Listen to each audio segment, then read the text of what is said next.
Hello everyone, welcome back in my video. So बच्चा, today we are going to discuss a new topic and it is parliament. तो हम लोग 9th class का polity पढ़ रहे हैं बच्चा, और पॉलिटी का चैप्टर नंबर 5 हम पढ़ रहे हैं. And it is working of institutions. Institutions के वर्क को हम पढ़ने हैं कि कैसे जो डेमोक्रेटिक कंट्री में जो इंस्टीट्यूशन है, कौन से इंस्टीट्यूशन, लेजिस्लेटिव, एग्जीक्यूटिव और जुडिशरी, वो किस तरह से वर्क करती हैं. तो उसी को हम आज शुरू कर रहे हैं. The previous video we know about the why do we need the political institution, कि पॉलिटिकल इंस्टीट्यूशन की हमें जरूरत ही क्यों है. So in this video we know about the work of the parliament, कि पार्लियामेंट का वर्क क्या है. रिकॉल करें कि जब हमने ऑफिस मेमोरेंडम को पढ़ा था, उस पर जो डिसीजन लिया गया था, तो क्या वहां पर पार्लियामेंट ने कुछ रोल प्ले किया था. तो आपको ऐसा लगेगा कि पार्लियामेंट का तो कहीं डायरेक्ट रोल तो प्ले हुआ ही नहीं था, लेकिन जो ऑफिस मेमोरेंडम था उसको लेकर डिस्कस कहाँ किया गया था, पार्लियामेंट में, कि उसको लॉ बनाया जाए या नहीं लिया बनाया जाए, उसको डिस्कस कहाँ किया गया था, पार्लियामेंट में किया गया था. जो प्रेसिडेंट थे उन्होंने एड्रेस कहाँ पे किया था, पार्लियामेंट में किया था. जो प्राइम मिनिस्टर थे उन्होंने एड्रेस कहाँ किया था, पार्लियामेंट में किया था. तो अगर पार्लियामेंट का सपोर्ट नहीं होता तो क्या वो ऑफिस मेमोरेंडम का जो रिकमेंडेशन था, जो मंडल कमीशन का रिकमेंडेशन था, तो क्या वो एक लॉ बन पाता, कभी नहीं बन पाता. तो पार्लियामेंट का जो रोल है बस उसी को हम पढ़ने वाले हैं. So parliament play a very important role in making law over the Mandal commissions recommendation. वही हमने बात की, जो मंडल कमीशन के रिकमेंडेशन थी, क्या रिकमेंडेशन थी, कि जो भी सोशली एंड एजुकेशनली बैकवर्डेड क्लासेस हैं, जो भी socially and educationally backward classes हैं, उनको 27% का रिजर्वेशन दे दिया जाए. किसमें, इन गवर्नमेंट जॉब. अब इस पर डिस्कस कहाँ पर हुआ था, पार्लियामेंट में हुआ था, है ना, कि उनको जो रिजर्वेशन है वो दिया जाए या नहीं दिया जाए. तो जो डिस्कस हुआ था वो पार्लियामेंट में हुआ था. पार्लियामेंट के सपोर्ट के बाद ही वो रिकमेंडेशन एक लॉ में कन्वर्ट हुई थी. प्रेसिडेंट ने वहीं पर एड्रेस किया था पार्लियामेंट में, और एमपी ने भी, प्राइम मिनिस्टर ने भी पार्लियामेंट में ही एड्रेस किया था. और लोगों के सपोर्ट के बाद, किसके सपोर्ट के बाद, जो एमपीज हैं, मेंबर ऑफ पार्लियामेंट, उनके सपोर्ट से ही जो मंडल कमीशन का रिकमेंडेशन था वो कन्वर्ट हुआ था लॉ में, है ना. So debate, discuss and shape the decision of the government. Parliament में क्या होता है, डिस्कस होता है, कि कोई भी एक बिल आता है, कोई भी एक रिकमेंडेशन आता है, एक बिल आता है, तो वहां पर जो भी एमपीज हैं वो क्या करते हैं, वो या तो उसके सपोर्ट में बोलते हैं या फिर उसके अगेंस्ट में बोलते हैं, या तो अपने उसके सपोर्ट में अपनी वोटिंग करते हैं या फिर उसको अपोज करते हैं. तो वहां पर उसके हर पार्ट को लेकर डिबेट होता है, डिस्कशन होता है, कि वो बिल लॉ में कन्वर्ट होना चाहिए या नहीं होना चाहिए. अगर होना चाहिए तो क्यों होना चाहिए, और नहीं होना चाहिए तो क्यों नहीं होना चाहिए. तो हर पार्ट को लेकर वहां पर डिबेट होती है, डिस्कस होता है, और पार्लियामेंट के सपोर्ट से ही shape the discussion of the government. जो भी गवर्नमेंट की पॉलिसीज हैं वो तभी लॉ में कन्वर्ट होती हैं जब वहां पर पार्लियामेंट का सपोर्ट उनको मिलता है. So here the question, why do we need a parliament. तो पार्लियामेंट की जरूरत क्यों है, वैसे तो समझ में आ गया कि without support of the parliament any bill can not make the law. बिना पार्लियामेंट के सपोर्ट के, बिना एमपीज के सपोर्ट के कोई भी बिल लॉ में कन्वर्ट नहीं हो सकता है. Why do we need a parliament. अब पार्लियामेंट की जरूरत क्यों है, elected representative exercise supreme political authority. क्या कहा है, elected representative exercises supreme political authority. क्यों है उनके पास सुप्रीम पॉलिटिकल अथॉरिटी, क्यों है वो, जो इलेक्टेड रिप्रेजेंटेटिव हैं, जो हम लोगों ने इलेक्ट किए हैं, हमने उनको वोट किया है और हमने उनको इलेक्ट करके लेकर आए हैं एज द रिप्रेजेंटेटिव। तो जो इलेक्टेड रिप्रेजेंटेटिव हैं वो उनके पास क्या है, सुप्रीम पॉलिटिकल अथॉरिटी। क्यों है? क्यों है? बिकॉज डेमोक्रेसी का मतलब ही है पीपल। क्योंकि डेमोक्रेसी, अगर हम डेमोक्रेटिक कंट्री की बात करें तो इसका मतलब है कि वहां पर राज किसका है, रूल किसका है, पीपल्स का है। तो वो हमारे रिप्रेजेंटेटिव हैं, वो लोगों के रिप्रेजेंटेटिव हैं, हमारे बिहाफ पे वो काम कर रहे हैं, पीपल्स के बिहाफ पर वो काम कर रहे हैं। So they have the supreme political authority, इसीलिए उनके पास सुप्रीम पॉलिटिकल अथॉरिटी है। And the national assembly of elected representative is called parliament. यहाँ पे डेफिनेशन आ गई कि किसको पार्लियामेंट कहा गया है। द नेशनल असेंबली ऑफ, हर कंट्री की एक नेशनल असेंबली होती है। So the national assembly of elected representative is called the parliament. तो इलेक्टेड रिप्रेजेंटेटिव की जो नेशनल असेंबली है उसको कहा जाता है parliament at the central level, at the central level. वहीं पर at state level this is called the state legislature assembly. और वहीं पर हम स्टेट की बात करें तो स्टेट लेवल पर उसको कहा जाता है state legislative assembly. Central level पर उसको पार्लियामेंट कहा जाता है और स्टेट लेवल पर उसको स्टेट लेजिस्लेटिव असेंबलीज कहा जाता है। जो सेंट्रल लेवल पर चुनकर आते हैं वो पार्लियामेंट के मेंबर्स एमपीज होते हैं, मेंबर ऑफ पार्लियामेंट, और वहीं पर लेवल पर काम करते हैं वो होते हैं MLAs,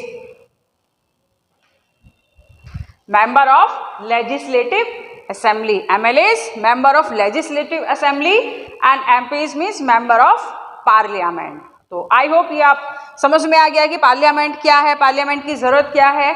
so parliament is the final authority. अगर हम इसके फीचर्स की बात करें या फिर हम कहें कि why do we need a parliament की जरूरत क्या है, उसका फंक्शन क्या है, तो फंक्शन की अगर हम बात करें, so parliament is the final authority for making law in the country. Final authority to making law in the country, final authority है। अगर पार्लियामेंट का सपोर्ट मिला तभी कोई भी बिल लॉ बन सकता है, अदरवाइज नहीं। इसके पार्लियामेंट के अलावा कोई भी और पॉलिटिकल इंस्टीट्यूशन ऐसा नहीं है जो लॉ फॉर्म कर सके। वहीं पर हम जो मंडल कमीशन का रिकमेंडेशन था उसको देखें कि अगर वहाँ पर पार्लियामेंट का सपोर्ट नहीं होता तो वो रिकमेंडेशन ही रह जाता, वो बिल में कन्वर्ट नहीं होता, वो बिल कभी भी नहीं बन पाता। So parliament is the final authority, final authority है, वही बिल बना सकती है, वही लॉज बना सकती है। कैसे? Parliament can make laws, parliament laws बना सकती है। अगर वहां पर जो एमपीज हैं उसको सपोर्ट कर रहे हैं तो लॉज बना सकती है। एंड चेंज एग्जाइटिंग लॉ, और जो अभी लॉ एग्जाइटिंग है, जो अभी लॉ चल रहे हैं, बने हुए हैं, उसमें अगर जरूरत पड़ी तो चेंज कर सकती है। एंड और अबॉलिश देम, और अगर जरूरत पड़ी तो उसको डिलीट भी कर सकती है, उसको खत्म भी कर सकती है कि वो अब उसकी जरूरत नहीं है, जो लोग पहले बने थे अब उसकी जरूरत नहीं है, वो आउटडेटेड हो चुके हैं, तो तो वो पार्लियामेंट उस लॉ को खत्म भी कर सकती है, उसको डिलीट कर सकती है, अबॉलिश कर सकती है। And can make new law in their place, और उसकी जगह पर, किसकी जगह पर, जो अबॉलिश कर दिया है लॉ, उसकी जगह पर कुछ दूसरे लॉ फॉर्म कर सकती है। ये फाइनल अथॉरिटी सिर्फ और सिर्फ पार्लियामेंट के पास होती है। इसी पार्लियामेंट के अलावा कोई भी जो पॉलिटिकल इंस्टीट्यूशन है वो उसके पास लॉ फॉर्म करने की अथॉरिटी नहीं होती। लॉ फॉर्म करने की अथॉरिटी सिर्फ पार्लियामेंट के पास होती है। जो मेंबर ऑफ पार्लियामेंट हैं वो किसी भी लॉ को अगर सपोर्ट कर रहे हैं तो वो लॉ बन जाता है, अदरवाइज वो अपोज कर रहे हैं तो कोई भी बिल लॉ में कन्वर्ट नहीं होता, लॉ नहीं बन पाता है। वहीं पर हम सेकंड देखें, नेक्स्ट देखें feature. So parliament exercise some control over those who run the government. क्या कहा है? Parliament exercise some control, parliament उनके ऊपर भी कुछ कंट्रोल रखती है। किसके ऊपर? हु रन द गवर्नमेंट, जो गवर्नमेंट चला रहे हैं, जो अभी पावर में हैं, उनके ऊपर भी कंट्रोल है पार्लियामेंट का। कैसे? कैसे कंट्रोल है? क्यों है कंट्रोल? भाई अब तो हम पावर में आ गए, है ना, पावर में आ गए, हमें तो जो रूल था, जो पावर थी, वो तो हमें मिल गई। अब हम अपनी मर्जी से जो चाहें वो काम करें। तो हो सकता है जो रूलिंग में है, जो पावर में है, वो एक डिक्टेटर की तरह काम करने शुरू कर दे। सो पार्लियामेंट उसके ऊपर कैसे कंट्रोल रखती है? तो कंट्रोल रखने के लिए those who run the government can take decision only, वो कब तक डिसीजन ले सकते हैं? Only so long as they enjoy support of the majority in the parliament. क्या कहा है? कि वो तभी डिसीजन ले सकते हैं जब उनको पार्लियामेंट में मेजोरिटी सपोर्ट मिले, ज्यादा से ज्यादा जो एमपीज हैं उनका सपोर्ट अगर उसको मिले, तभी वो कोई भी डिसीजन ले सकती है। और अगर सपोर्ट मिलने का मतलब है कि जो 545 मेंबर्स हैं उनमें से मैक्सिमम सपोर्ट अगर चाहिए तो कितना होना चाहिए? 272 प्लस, इसके प्लस सपोर्ट मिलना चाहिए, है ना। अगर प्लस में सपोर्ट मिल रहा है तभी जो एग्जाइटिंग गवर्नमेंट है वो रूलिंग में as a ruling power work करती रहेगी। अदरवाइज उसने लोगों के फेवर में वर्क नहीं किया तो क्या करेंगे?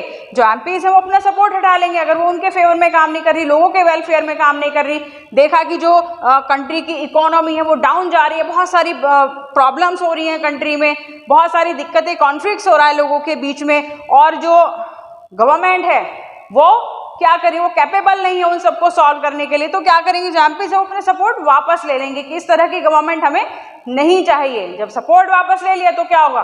गवर्नमेंट खत्म। तो वहां पर उनको डर होता है। किसको?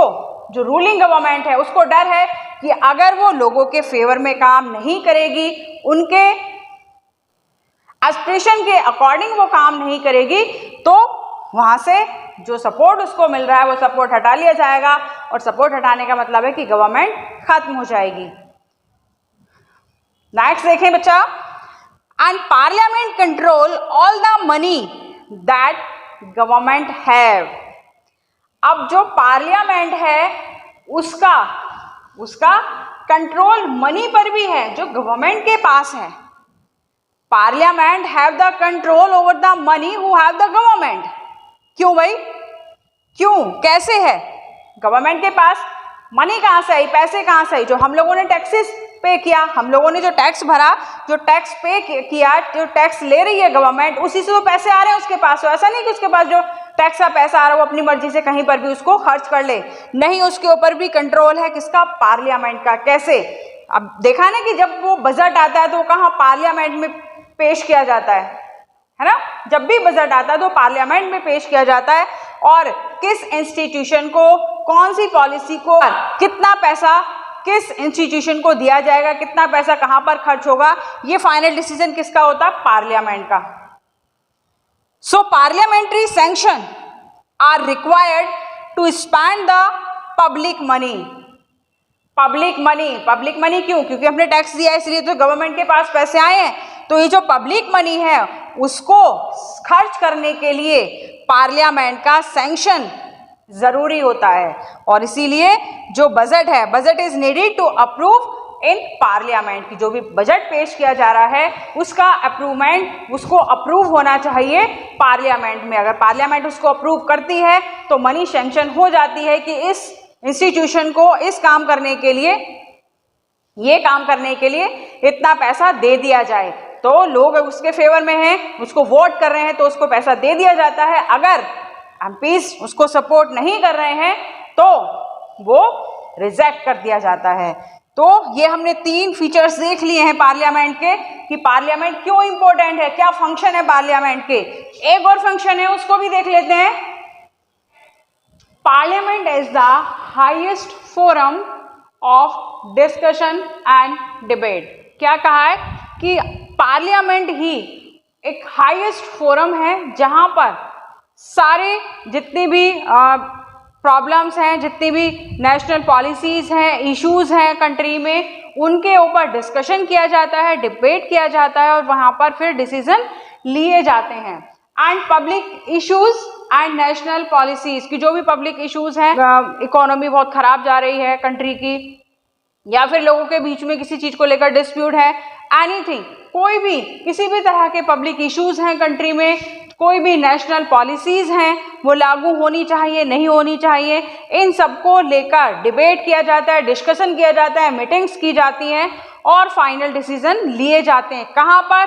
पार्लियामेंट में। सो इसीलिए कहा गया parliament is the highest forum of discussion and debate. And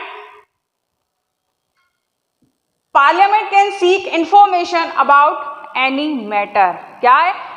parliament किसी भी मैटर को लेकर उसके बारे में जानकारी मांग सकती है, किसी भी मामले के बारे में जानकारी मांग सकती है। So we can say the parliament play an important role.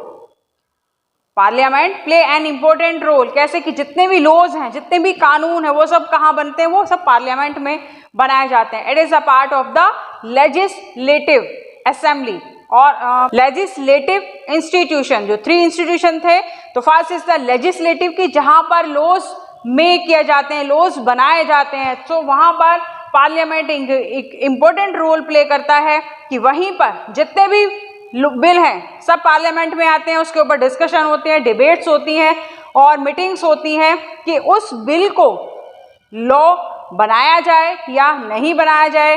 कुछ लोग उसके फेवर में होते हैं, कुछ लोग उसके डिसफेवर में होते हैं, उसको अपोज करते हैं, और अगर किसी बिल को फेवर मिल जाता है तो वो लॉ में कन्वर्ट हो जाता है। तो this is all about the features of the parliament. तो फर्स्ट देखा हमने क्या कि जो पार्लियामेंट है वही एक फाइनल अथॉरिटी है कि वहीं पर जितने भी लॉज हैं वहीं पर फॉर्म होते हैं। पार्लियामेंट के अलावा और कोई भी इंस्टीट्यूशन लॉ फॉर्म नहीं कर सकता।